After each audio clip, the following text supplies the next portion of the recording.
Welcome back, thanks for tuning in. Time to finish up this toolbox organizer, and none too soon, because yesterday when I was working on a job to replace a bunch of vents on the side of an apartment building, my current acrylic toolbox organizer took a tumble out of the back of my vehicle and landed on the backside and cracked the whole back end of it. I don't think this would be any more durable, but we'll see. It's time definitely to replace my old one, and I will definitely give you updates on this. Not so much for its organization, but maybe that as well, like as a beginning clip for an upcoming video. But yeah, I want to try it out. I want to see if it is more workable. Like I said, the other one, the compartments are a bit small, and periodically the lid would stick because of grit from either like drywall dust, that sort of stuff, or just in general from being outside and doing things. And I'm hoping that this lid will be a lot more functional. I have not yet decided whether or not I want to add some sort of thumb or finger recess in it so I can get it to open it a little bit more accurately. Right now it slides really well, but fortunate thing about this is it's very easy as a future sort of thing just to take the lid off and add something to it or drill a hole or whatever. Unlikely to be a hole because that means I would end up with a possible way of things getting out and landing where I can't find them. So I'll probably go with something similar to what I have for this one, but we'll have to wait and see. So what I'm doing here is just cutting slots for the dividers. I decided to go with, like I said, something a lot more simple. I'm going with 2 dividers. It's going to give me 3 chambers. The 2 end ones are slightly smaller than the middle one, but the easy way of doing the reason why I did it this way is it just, as you saw in the clips, it's just extremely easy to set up. You just set up the stop once, and then you just do the cuts on one side, flip it, do the cuts on the other side, and then just one small adjustment to go up to the width of the plywood, and that's it. You just, like I said, very straightforward, very simple to do it this way, and that's the reason why I did it. I suppose I could have done a bit of math and made all 3 chambers the same size, but it really doesn't matter. The ones that mattered were the 2 ends, of making sure that they were of sufficient size, and then the fact that the one in the middle is a bit bigger is just a bonus. It's not a problem at all. So what I'm going to do here is the glue up. Like I said, very straightforward. I'm just going to run glues. They're just rabbet joints. And what I want to do is make sure it's nice and square, make sure everything's tight. One of the things I did when I made this time is I adjusted things slightly so that there weren't really any gaps, so that the groove that the lid goes down doesn't end up creating a problem at the end where there's a bit of a gap. I think one of them didn't quite work out properly. We'll see how that goes in the videos coming up here. But for the most part, it worked out really quite well. And one other thing I need to do after we get to this point, I'm going to flip this over here and tape this all up. Because the problem with this is I started making this look nice. And that's always a problem with me, because once I start making it look a little nicer, I want to make it look presentable all around. And there's one thing about it that bugged me once I cut the slots for where the dividers were going to go. And you'll see here in a few seconds. Once I put in the lid, once I put in, these dividers, and then slide the lid in, the back end is just a little bit higher than the front end. That acts as a stop for the lid. You can see just the corner, about a 1/4 inch of that groove that I'm currently putting my glue into, and I said that just bothered me. Anyway, not really important, but it was something that I needed to alter because, well, like I said, I started making this look nice, and that's always my problem. Once I start making it look nice, it has to start, continue doing so. So normally what I would do for this, to get rid of the excess glue, is just take a wet rag like this, or in this case, disposable paper towel.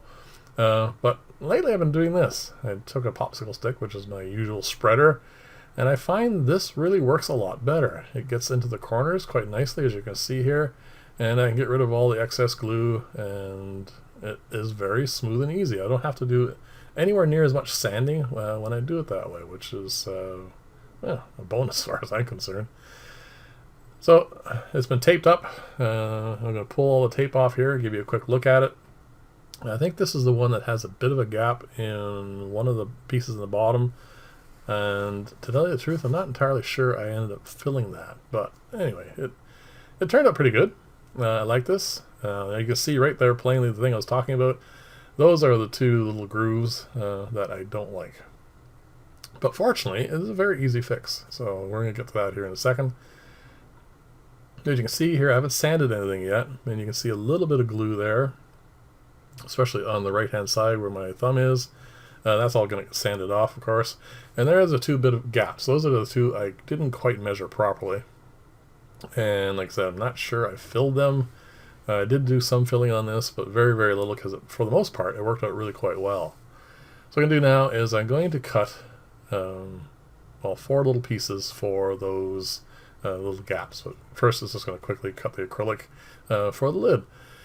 Cutting acrylic is a problem some people find, but I find if you have a nice, easy, even rate of feed, it's fine. You see, this is normal speed, and you see there's no binding, there's no chipping, no nothing. It works out quite well, but it's a kind of a feel thing that you'll have to try out on yourself just to figure it all out. So there you go, the lid goes in nicely.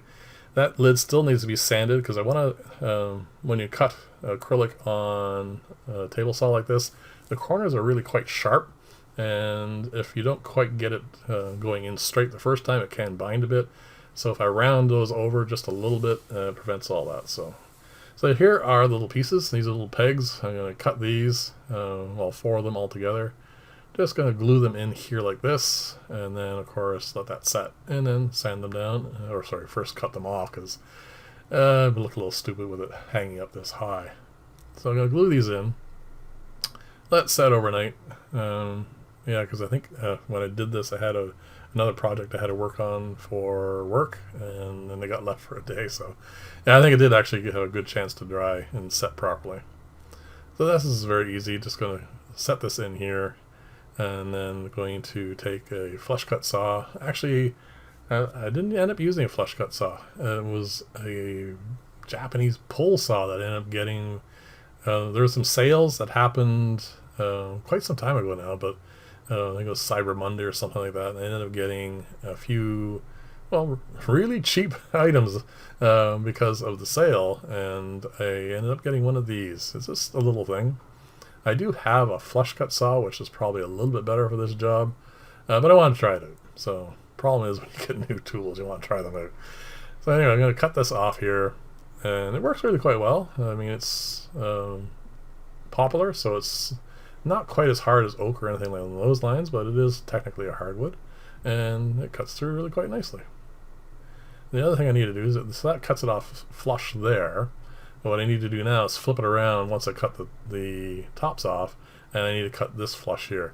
And if you look right where my left hand is currently, right beneath the saw on the right hand side, you can see I didn't quite get it right when I was cutting the saw down the first one.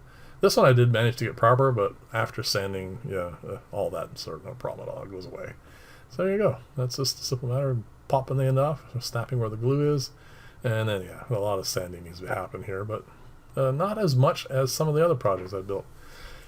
So this is where we ended up. This is the little clip I showed you at the end of the last video. So what we're going to do now is going to sand the edges for the door, and then I'm going to put some finishing on it. And I pretty much always do the same finishing for my projects. I just want to protect the wood, so I put in boiled linseed oil on pretty much all my wooden projects, just to, like I said, keep them from getting water stains and damage and that sort of stuff. It does protect it quite well. I mean, the amount of abuse that this workstation I put through, and you can see it's still in a reasonably good shape, so I'm really quite happy with it. It is a reasonably good finish. One thing I did for the toolbox is I put in a little beeswax into the process, and I find that it makes a nicer, more solid finish. So I will show you that at some point in time. Actually, there it is in the background, because I have a video coming up, and I'm going to be putting some legs on the bottom of that, simply because I want to keep it out of this salt and slush. So there you go. It's all nice and finished now. Turned out really quite well. A little bit of dirt there. Get rid of that. And yeah, I didn't actually finish those 2 little gaps there, but hardly noticeable. And there you go. Let me know what you think about this. Leave comments, and I'll see you in the next video. And bye for now.